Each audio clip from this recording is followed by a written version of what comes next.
Hello, welcome to day 5. Today we talk about goal setting, and I think the camera's kind of tilted, so let me fix that. Alright, good to go. Alright, so today's one of my favorite topics, which sounds weird, but I love goal setting and I love talking about goal setting. So I'll sort of talk about two things, really goal setting as a whole, and then sort of the business activity tracker, which is sort of the goal setting, goal tracking system for Beachbody. So really, goal setting is the idea of taking things that you dream about or you wish for and actually turning them into specific actions that you can accomplish. So instead of going, oh man, I wish I was rich and had $1 bazillion, you take that and you transform it into something real life and applicable. So the thing with setting goals, right, is there's this system called setting SMART goals, with the idea of each of the letters in the word SMART standing for a specific characteristic of a goal. So let's walk right through that. So I'm sorry, I'm going to look down a lot because I took notes because I forget everything and I'm scatterbrained. So the S, right, stands for specific. And what this means is you don't want to say, like, I want to be rich. What the hell does that mean, right? It's going to mean different things to different people. So you got to make it specific to you. Do you want to earn $450,000 this year? Do you want to save up $10,000? Do you want to write a 50-page book? It has to be specific. It has to have some characteristic of not just being some fluffy idea, but being something tangible, which goes into the second letter, M, for measurable, which means it has a quantity. It is quantifiable. It's X amount of money, it's a specific amount of dollars, it's a specific amount of books that you want to read, a specific amount of countries you want to travel to. It's something that you can quantify and give a number to, because then it hones in on exactly what this is. Is it a 2007 Ford Accord that you want? Really? I think that's a Honda Accord. Anyways, is it a specific, measurable, quantifiable thing? Okay, once you cover that, you move on to the A, which stands for a variety of things, but usually it means attainable, achievable. Basically, it's something you can make happen. Saying, I want to create a planet. It might be a little tough to pull off. I want to earn $100,000 this year. That's attainable. Whatever your job status or educational status right now, that's real. Like, you could pull that off. And that moves into what R stands for, which is results-oriented or relevant, realistic, something that could be accomplished, is reasonable to accomplish, is doable, it's realistic in the context of your life and what you think your path is going to be. And then the last part of SMART goals is the T, which means it's time-oriented or time-sensitive. Basically, it has a time frame. Which really helps your brain to narrow things down into a certain pathway, because if you say, I want to be rich someday, what does someday mean? Tomorrow, next year, 50 years from now? But if you say, I want to earn $100,000 through Beachbody by December 2014, that clicks in your brain. That makes you think, okay, I have X amount of time to do this, which means I need to focus in and figure out all the steps and see how this breaks down in this time period. And it gives you a deadline. And deadlines help your brain actually work. They give something for your brain to latch onto. So it's really, really crucial that whenever you come up with a goal, no matter how big or how far in the future, that you give it a deadline and you give it a specific time point that it can narrow your brain to focus on that pathway. And then one of the things that I learned from Chalene Johnson about SMART goals is that you should write them down.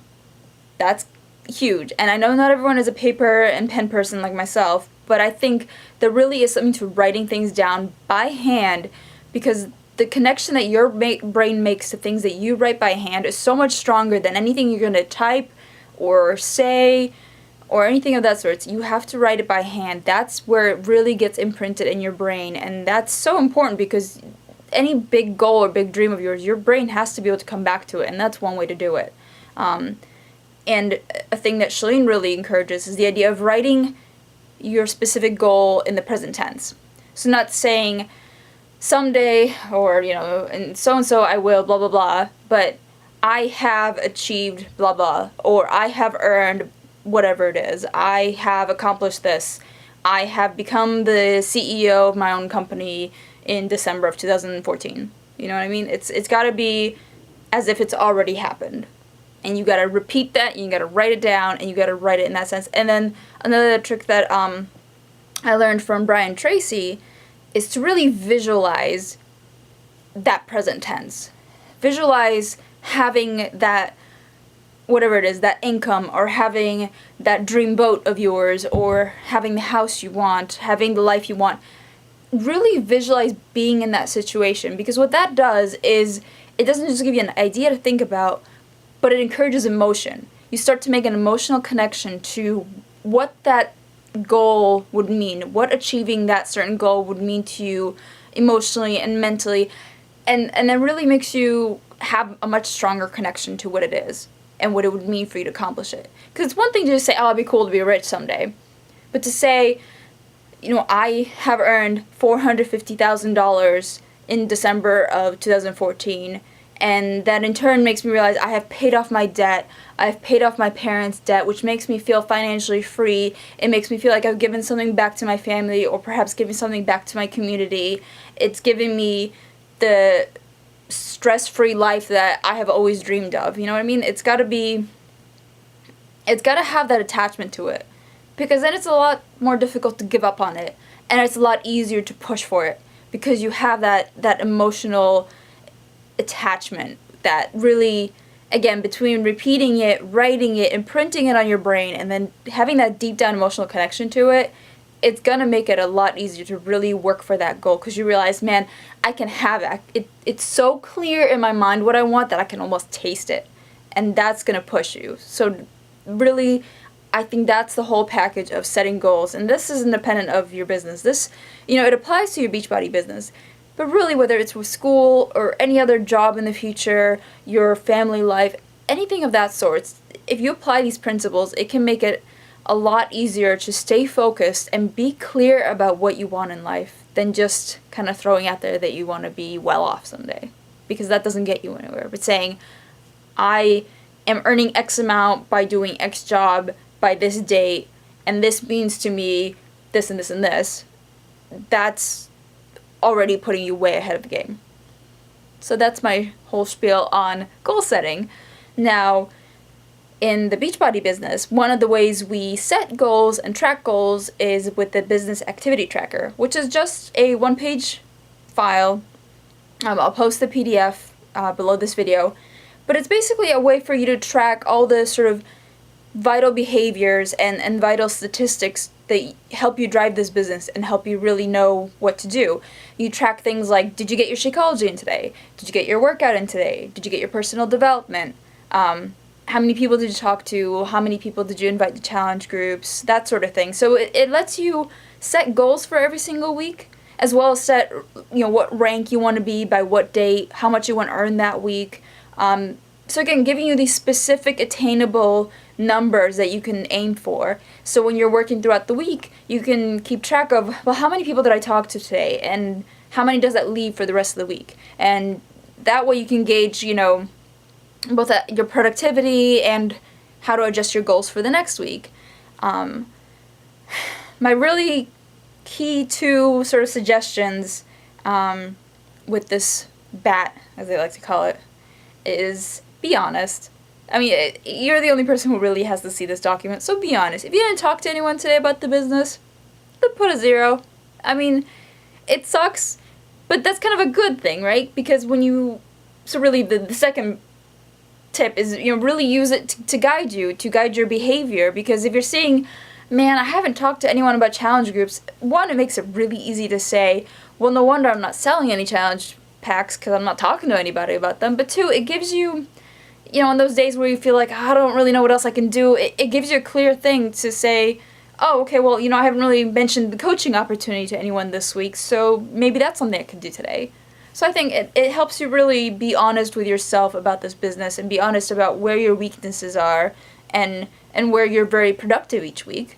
And And then I think, on days where you're just not sure what to do with your time, or you're limited with your time, you can say, well, this is an area that I really haven't done much with this week, so why don't I just focus my time on that? So I think it's a really good tool, and they make really nice, there's a really nice version of it they just came out with very recently, so I will put, again, that link with this video, but that is the one I highly suggest using. It's very simplified, it's really clear, it has areas for you to write down, who to follow up with, and just it really gives you a nice clear view of what you're doing every week. And I think it's helpful because a lot of times I feel like people feel like they're doing so much with this business, but they're not getting anything out of it. And then you really ask them, well, what have you really done this week for your business? And they're like, well, I can't really tell you. This way you can say, here's proof of what I put into this business, or, well, I know why nothing's happening because really I haven't done anything this week. And I think whether you share that with, your upline or your success partner or anyone else, I think it's just a good tool to really keep yourself accountable to yourself and really give you those clear things to check off your list every single day, which I think just makes it easier to spend less time on activities that don't grow your business or don't help you develop as a coach or as a person. So I hope that's been at least somewhat helpful. If you have any questions about goal setting or anything else, I'd be happy to cover more. Again, it's a topic I love and I could talk about it for hours, but I didn't want to make this too long. So I hope that helps you at least figure out how to set goals and how to set them for this specific business. So I'll see you soon.